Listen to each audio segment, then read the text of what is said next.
এই ডিমটা যে ভাত দিয়ে খেতে হবে এমন কোনো কথা নেই। এটা কিন্তু রুটি অথবা পরোটার সাথেও আপনারা খেতে পারবেন। এত বেশি মজার হয়, না খেলে বুঝতেই পারবেন না। তাহলে চলুন রেসিপিটা দেখে নিই। আজকে আমি রুই মাছের ডিমটা কিভাবে রান্না করেছি। এই যে একটা প্যানে আমি সয়াবিন তেল দিয়ে দিয়েছি, একটু পরিমাণে বেশি করে দিতে হবে। তারপর হচ্ছে এখানে আমি দিয়ে দিয়েছি পেঁয়াজ কুচি, আর পেঁয়াজ কুচিটাও একটু বেশি করে দিলে মাছের ডিমটার বেশি টেস্ট হয়। যাই হোক, যে পরিমাণে জিনিসের দাম এখন তো বেশি দেওয়ার কথা বলাই যায় না। এরপরে আবার দিয়েছি পেঁয়াজ বাটা 1 টেবিল চামচের মতো, রসুন বাটা 1 টেবিল চামচ, তারপর হচ্ছে দিয়ে দিচ্ছি এখানে আমি আদা বাটা 1 চা চামচ উঁচু করে দিয়েছি। এখন এগুলো একটু কষিয়ে নিব, ভালো করে কষিয়ে নিতে হবে, যাতে এই কাঁচা ভাবটা, পেঁয়াজ রসুন আদার যে একটা কাঁচা স্মেল আছে সেটা চলে যায়। মিনিট খানেক একটু নেড়ে ছেড়ে নিব। এরপরে দিয়ে দিব আমি আরও কিছু মশলা। প্রথমে টমেটোটা দিয়ে দিয়েছি, যাতে টমেটোটা একটু সফট হয়ে যায়, যেহেতু আনসিজনাল টমেটো একটু শক্ত টাইপের হয়, তাই টমেটোটা আমি সবসময় আসলে তরকারির মধ্যে টমেটো আগে দিয়ে দিই। যাই হোক,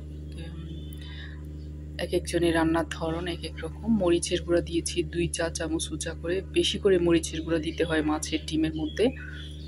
হলুদ দিয়েছি 1 চা চামচের মতো, যেহেতু ডিমটা একটু বেশি, লবণটা তো স্বাদ মতো দিয়েছি।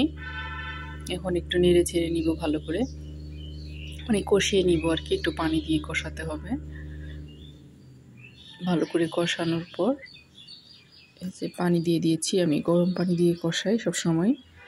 আমি তরকারি রান্না করার সময় সব কিছুতেই গরম পানি ব্যবহার করি। যাই হোক, ভালো করে কষিয়ে নিব, যাতে টমেটোটাও গলে যায়, মশলাটাও ভালো করে কষিয়ে তেলটা উপরে উঠে আসে। কয়েক মিনিট এভাবে করে একটু নাড়াচাড়া করব।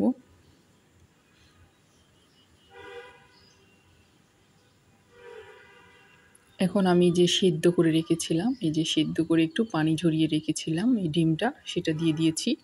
আর মাছের ডিমের উপরের যে স্কিনটা থাকে, কিছু রগের মতন থাকে, ওগুলো সব ফেলে দেবেন। ওগুলা খেলে কিন্তু অনেক বেশি ক্ষতি হয় শরীরের। ওখানে কিন্তু মাছের কৃমিগুলা থেকে যায় রগের ভিতরে রগ, চিকন চিকন যে জিনিসগুলো আছে, ওখানে মাছের সব কৃমি থাকে, ওগুলো খেলে মানুষের জন্য অনেক ক্ষতি। যাই হোক, ভালো করে একটু কষিয়ে নিচ্ছি, মশলার সাথে মিক্স করে কষাবো। আগের থেকে একটু সিদ্ধ করে পানি ফেলে দিলে দেখা যায় যে মাছের যে ডিমের একটা গন্ধ থাকে সেটাও চলে যায়।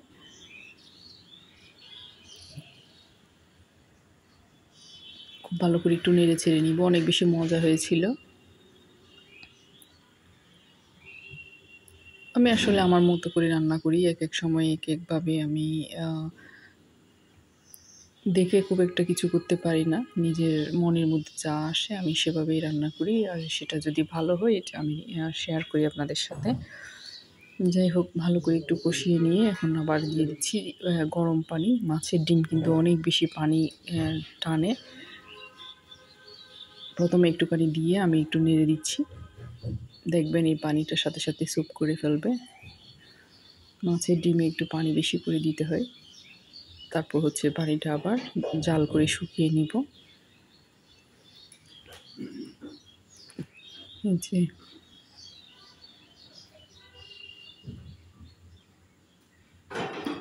এই যে একটুখানি নেড়ে নিয়েছি, দেখেন পানিটা চলে গিয়েছে অলরেডি।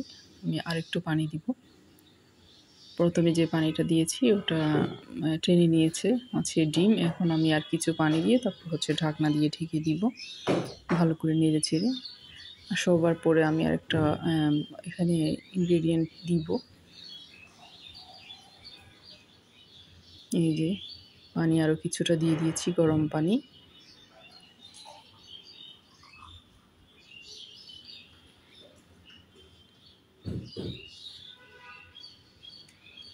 অনেকে কেটে কেটে রান্না করে, যেহেতু এটা পরিষ্কার করেছি, সব উপরে সব স্কিনটা ফেলে দিয়েছি, তাই এটা একটু ভেঙে গিয়েছে। কোনো সমস্যা নেই, আমি এভাবেই রান্না করি।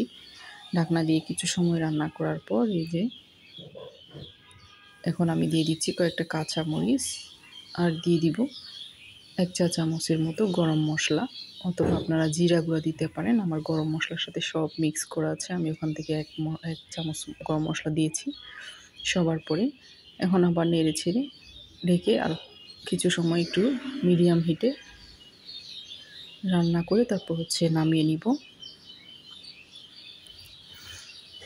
আর রেসিপি ভালো লাগলে প্লিজ একটা লাইক কমেন্ট করবেন, সাবস্ক্রাইব করে আমার চ্যানেলের পাশে থাকবেন। খুব বেশি ভালো লাগলে একটা শেয়ার করবেন। ফেসবুক থেকে দেখে থাকলে আমার পেজটিকে ফলো দেবেন, ফলো দিয়ে আমাকে সাপোর্ট করবেন। ঢাকনাটা দিয়ে দিয়েছি, প্রায় রান্না শেষ। এখন আমি একটা সার্ভিং দিছি, এই যে সার্ভ করে নিয়েছি। আর এটা সকালবেলা আপনারা চাইলে রুটি পরোটার সাথে খেতে পারেন, অনেক বেশি মজা হয়েছিল। আমি রুটি দিয়ে খেয়ে দেখেছি, আর ভাতের সাথে তো খাওয়া যায়। আজ এতটুকু। আসসালামু আলাইকুম সবাইকে, সবাই ভালো থাকবেন।